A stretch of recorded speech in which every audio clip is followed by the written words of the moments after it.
বৃন্দাবনবাসী প্রতি বছর মহা ধুমধাম করে দেবরাজ ইন্দ্রের পূজা করত, কারণ ইন্দ্র বৃষ্টি দেন, তাতে ফসল ফলে। কিন্তু এবার ছোট্ট গোপালকৃষ্ণ এসে মিষ্টি সুরে বললেন, ইন্দ্র তো শুধু বৃষ্টি দেন, আমাদের গোবর্ধন পর্বত যে আমাদের গরু বাছুরকে ঘাস দেয়, ছায়া দেয়, তার চেয়ে এই পর্বতকেই পূজা করা উচিত।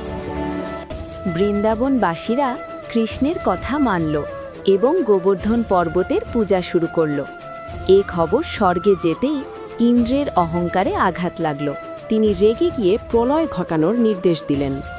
অহংকারী ইন্দ্রের আদেশে 7 দিন ধরে এমন বৃষ্টি শুরু হলো যে পৃথিবী ডুবতে বসল।